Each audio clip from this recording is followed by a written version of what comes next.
So I'd like to spend a little bit of time now that we've talked about the importance of indigenous languages as well as factors of language loss in Cook Inlet, Tikatnu. I'd like to talk a little bit about Dena'ina Qenaga from the perspective of the North American language landscape in general. So here goes. There are roughly 300 native languages in what is now known as Canada and the US, and Dena'ina is of course one of these. You'll find Dena'ina right up here, almost to the very top of this map, and if you're wondering what the green spots are, this is the Athabascan language family. So a language family, in brief, as I've mentioned before in this class, is languages that are related to each other. They have a common origin. So oftentimes you'll hear something like Proto-Athabascan to refer to the idea of sort of the languages, or language rather, that came before that eventually branched out into all of these different languages, similar to the Romance languages, with Latin being the root language or the parent language, and then languages like Spanish, French, Portuguese, Italian, Roma, all being daughter languages or child languages. As in that example, Spanish is not French and French is not Portuguese, but the languages share enough similarities that you can tell that they're descended from a common language, and of course we have good historical reason to know that as well. In a similar way, the Athabascan languages are related to each other. They come from common origins, and Dena'ina fits within that as one of the northernmost of the Athabascan language family, a language family that stretches all the way from almost the very most northern part of Alaska, with Koyukon and Gwich'in, all the way down through much of Canada, parts of the Pacific coast down here in Oregon, California, and Washington, and of course all the way down into the southeast, a language family that stretches, in other words, from the Arctic Circle right on down to the US-Mexico border. Very, very fascinating language family, to say the least. And actually, you know, language families fit within like bigger language families. So for example, you have a lot of language families that fit within the bigger quote-unquote Indo-European language family. So you can have like a family within a family within a family, much like actual families. So yay on linguists for picking a good term for this. Anyways, arguably Athabascan fits within a language family, a larger language family that we would call the Na-Dene language family, and that's essentially the Athabascan language families plus some others that seem to be more distant relatives, more distant cousins, such as Tlingit and Iyak, definitely. Haida, maybe. A lot of people will say that Haida is a language isolate, that it doesn't have any relatives, but we're not sure. And then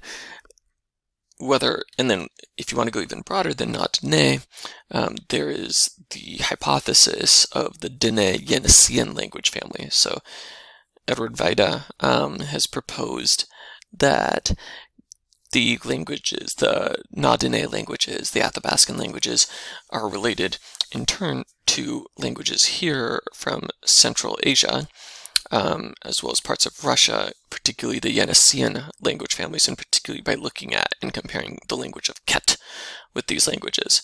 And it's unclear, different theories have been proposed, whether it's sort of, you know, speakers from here eventually migrated into here as part of the migration of Athabascans into North America, and then some were left behind, some of the communities stayed behind, and eventually sort of developed these languages like Ket. Or it's possible that it was boop over here and then boop back, a back migration as well across Beringia. Both theories have been hypothesized. So as far as the Athabascan language family, though, I find it absolutely fascinating that a language family can stretch such incredible distances. I also find it absolutely fascinating that you have these huge gaps in the coverage of the different language family. That is a fascinating thing as well. It's 53 total languages, give or take, covering about 4 million kilometers squared, according to data from Jim Carey. So that's incredible. And it includes both Dena'ina that we're talking about today, as well as languages like Koyukon and Gwich'in, as well as such famous languages as Navajo and the various Apache languages. Sometimes you'll see it spelled with a K or with a P here. There's multiple different ways of transcribing Athabascan into language. It actually comes from a lake that's actually in Ojibwe or in Algonquian territory, which is totally not the same language family, but Lake Athabasca, that eventually Athabascan, sort of by one of those strange things of how these things work in scholarship, eventually got attached to this language family. So Athabascan, though, there are multiple correct ways to spell it. It kind of depends on where you're at and the preference of local indigenous communities.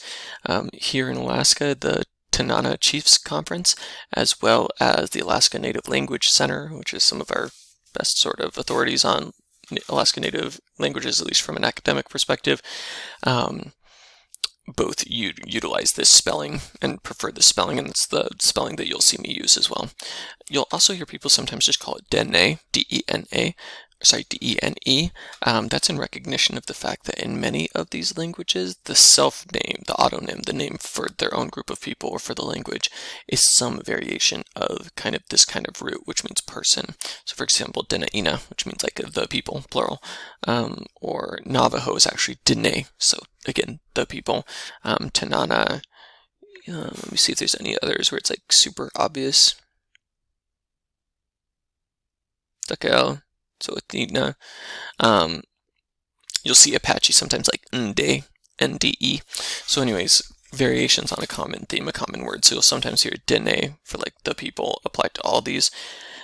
I don't love that, as I may have mentioned before, because it gets very confusing for the precise reason that so many of the groups have a name that sounds similar to that, including the Navajo, who I had done research with, and so I find that confusing to call it Dene, and then I try to apply that to the 53 languages, so I just use Athabascan. But anyways, that's the language family, and covering all sorts of different sorts of way of life, right? So you have interior caribou hunters, people like Dena'ina and Ana, particularly Dena'ina, very, very much coastally adapted to salmon runs and marine wildlife. Groups over here, and then groups like the Navajo, right? High mountain sheep herders, and small corn farmers, right? Radically different sorts of ways of life among these different groups, and yet speaking a common language family. I find that fascinating. In fact, I was looking at a Dena'ina language video today, and I noted in the comments that somebody said, I'm Navajo, and I could understand several of these words. So again, it's a little like French and Italian. They're not the exact same, but you're going to see kind of some commonalities here and there. This is just a more precise map of that, and particularly the northern Athabascan languages. This is sort of the Athabascan family tree, if you will. And one of the things you'll notice is that there's sort of three big branches. There's northern Athabascan, which is the area that we're in, and it includes Dena'ina among many others. This is not exhaustive. This is not all of the northern Athabascans. This is just specifically sort of focusing from the perspective of Dena'ina. There are actually many, as you can see, languages that fall under northern Athabascan, close to 30. And here in Alaska, about 11. You have the Pacific Coast Athabascan, for example, Hoopa and other native tribes of, again, sort of Washington, California, Oregon area. And then you have the southern Athabascan, which sometimes gets called Apachean, which, surprise, surprise, includes the various Apache groups, such as the Western and Lipan Apache, among others, the Plains Apache, as well as the Navajo, who speak a very closely related language to the Apache languages. You'll notice too on that family tree there, that they list Iliamna, Inland, and Outer Inland as lower inlet dialects, and then upper inlet dialects, so 4 different dialects. It depends sort of on who you ask, or perhaps to be more precise about it. There's sort of 4 main dialects. There's also a much smaller dialect that's been recognized of Seldovia, but there are no speakers left of Seldovia. So I think partly because it's very small and partly because of the lack of current speakers, people will often just say these 4 dialects. So Inland, Upper Inlet, Outer Inlet, and Iliamna. So Outer Inlet covering essentially Kenai Peninsula, as well as a little bit here of these communities. Upper Inlet, all of this drainage, right? Matsu, Anchorage area, all of this. So Sitna, Inland, Lime Village, and etc. And then Iliamna. One thing to mention here is the difference between a language and a dialect. That's a useful distinction for you to know if you go at all further in language studies, or just to know for general purposes when people use that term. You probably have already heard this before, but language, of course, is a mutually intelligible system of communication, right? The people that can speak that language, generally speaking, can understand each other fluently, which is why we would classify Dena'ina and Atna as different languages, right? Just because you know Dena'ina doesn't mean you know Atna, and vice versa. They are separate languages.